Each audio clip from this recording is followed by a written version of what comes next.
Chers Ivoiriens, Alassane Ouattara a déposé sa candidature. Et lorsqu'il s'est déclaré candidat, il a promis aux Ivoiriens de les protéger. Et que c'est grâce à lui que la Côte d'Ivoire était en sécurité. Et que c'est grâce à lui que la Côte d'Ivoire ne subissait pas d'attaque. Mais, dans la nuit du 24 au 25 août, la Côte d'Ivoire a été frappée par une attaque terreau-terreau. 4 personnes ont été tuées. 4 personnes ont été tuées. Il y a une dame qui a été brûlée et il y a eu des maisons qui ont été incendiées. Le même comportement des terreaux qui sont au Mali, au Burkina, au Niger, là.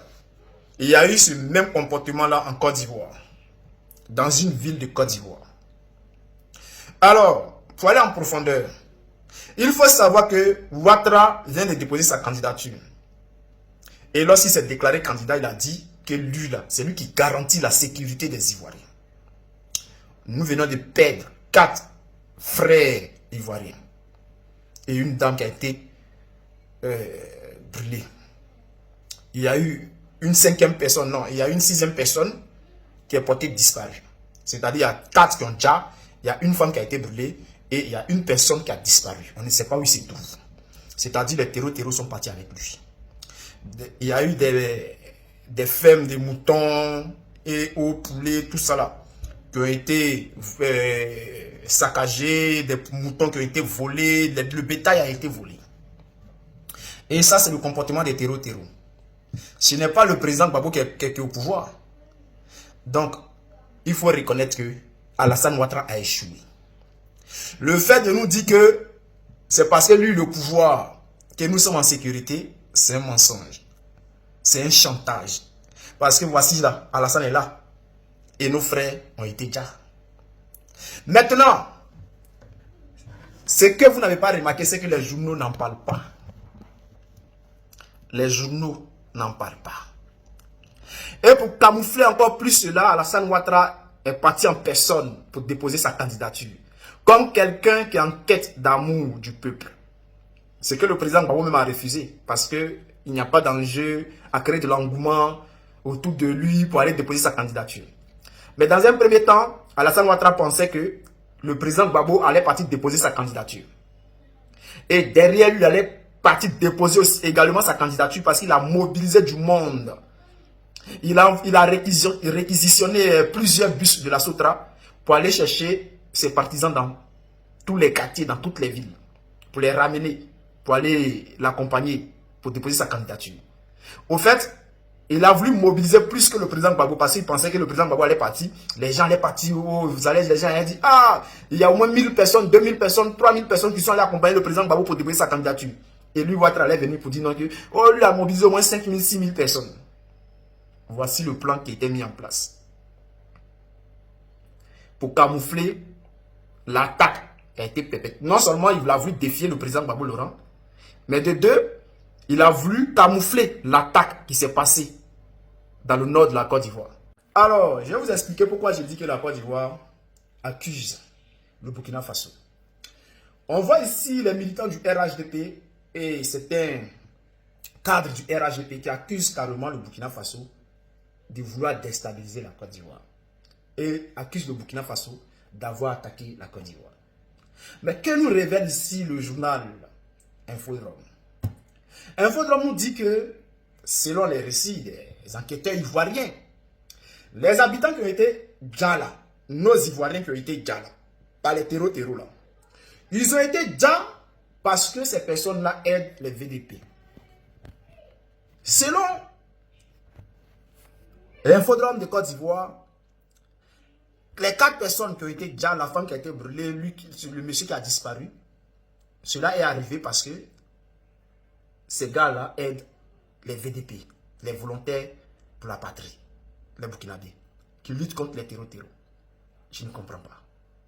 Ces habitants-là, ils ont quoi pour aider les VDP à combattre les terreaux? Ils ont quoi?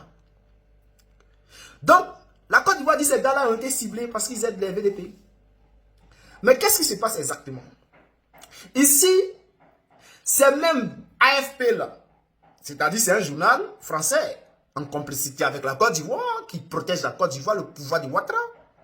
Au lieu de se concentrer sur cette histoire, pour élucider ce qui s'est réellement passé, on nous fait croire que les VDP même attaquent les populations civiles.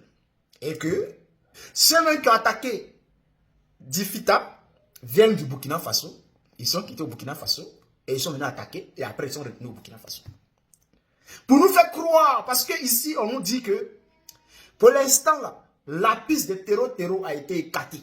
C'est-à-dire ce n'est pas une attaque qui a été ciblée spécialement contre le village. Donc on écarte la piste terreau. Un échec de sécurisation de notre peuple. Alassane Ouattara a échoué. Et c'est dans ces circonstances-là qu'on nous vient nous dire que, oui, ceux qui ont attaqué là, ils viennent du Burkina Faso. Ils sont venus attaquer parce que ces gars-là aident les volontaires pour la patrie. Mais ils ne précisent pas. Alors, on va essayer de lire un peu, chers frères, chers camarades. Alors, qu'est-ce qui se passe? Si l'assaut a immédiatement suscité l'inquiétude d'un retour de la menace terreau, la piste terreau n'est pas à ce stade. La plus probable, c'est-à-dire, pour l'instant, on n'est pas sur une histoire de piste terreau. Rien n'indique qu'il s'agit d'une opération organisée par des groupes armés terreau. Indique une source sécuritaire. Comme pas d'une source sécuritaire, on parle de la Côte d'Ivoire.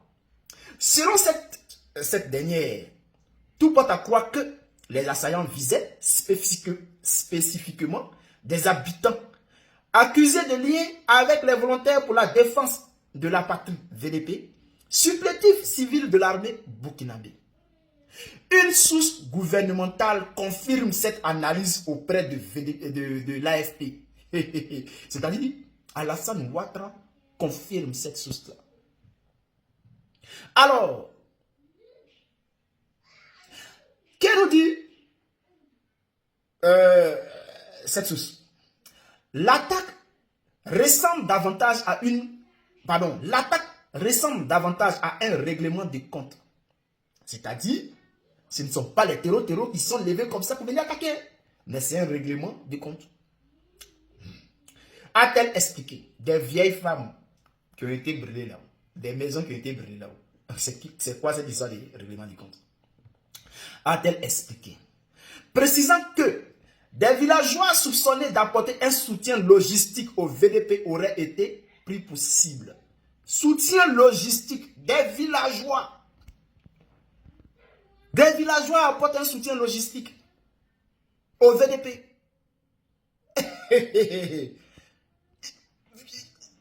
L'État de Côte d'Ivoire réfléchit comment même? L'État de Côte d'Ivoire réfléchit comment?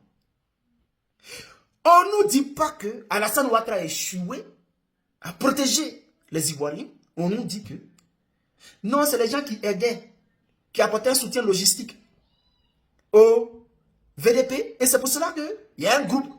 Parce que on nous dit que ce n'est pas, la piste de terreau n'est pas trop encore confirmée. Mais en même temps, on nous dit que c'est un règlement des comptes. Bon, qui est venu régler les comptes? C'est qui? Donc, ça dit c'est les Ivoiriens qui sont venus attaquer les Ivoiriens. Ou on nous dit que c'est les gens qui sont quittés au Burkina Faso. Et si c'est les Burkinabés, mais si c'est les villageois qui aident les VDP à combattre les terreaux, pourquoi les Burkinabés vont venir attaquer ces Ivoiriens-là? Donc, en réalité, ce sont les terreaux qui sont venus attaquer les villageois. Mais ce que Alassane Ouattara oublie, c'est que nous sommes intelligents. Tu as dit que quand toi tu es là, tu apportes la sécurité, que c'est grâce à toi qu'il y a la sécurité en Côte d'Ivoire. Mais on vient de frapper la Côte d'Ivoire. Et toi tu vas, tu danses. Avec tes militants, tu danses. Et cette histoire-là, tu laisses tomber. C'est-à-dire tu fais du boucan pour qu'on puisse oublier qu'il y a eu attaque en Côte d'Ivoire, attaque terreau. Alors, ces unités mises en place par Ouagadougou pour épauler les forces armées contre les terreaux sont elles-mêmes accusées. Bon, on vient ici, on dit que non, bon, on ne va pas parler de là même, parce qu'on accuse les VDP d'attaquer les villageois et c'est deuil. Alors, les circonstances du drame pointent ainsi vers un conflit transfrontalier plutôt qu'une opération de grande envergure planifiée par une organisation terreau. Donc, qu'est-ce qu'on nous fait croire ici? Ça serait une histoire de paix entre les Burkinabés et ces villageois-là. Mais c'est Doyen. Puisque vous-même vous dites que ces villageois-là aident les Burkinabés à combattre les terreaux. Ils apportent un soutien logistique aux au VDP pour combattre les terreaux. Bon, encore moi, ça va devenir un conflit frontalier. Alors, qu'est-ce qui se passe? Les assaillants venus du Burkina Faso voisin se seraient introduits dans Difita pour exécuter une attaque ciblée, puis se retirer aussitôt. Bon, il faut dire qu'Alassane Ouattara a échoué. Il faut dire qu'Alassane Ouattara a échoué à protéger les Ivoiriens. Il y a un échec total. Mais, on n'a même pas fait, il devait y avoir même une journée de deuil. Des Ivoiriens qui sont attaqués, des gens qui ont été déjà. Mais le gouvernement de Côte d'Ivoire qui aime bien les Ivoiriens, qui dit que sans eux, là, il n'y a pas de sécurité là. On met pause afin d'aller déposer la candidature là. Il peut faire ça en 4 minutes. Et puis parler de la situation sécuritaire de nos Ivoiriens qui ont été déjà. Et aller retrouver ceux qui ont fait cela. Mais non, on danse, on chante pendant que les Ivoiriens ont été déjà. Donc, en conclusion, le fait qu'Alassane Ouattara vient nous dire que sans lui, il n'y a pas de sécurité en Côte d'Ivoire, c'est Doyen. Il ment. Il a échoué.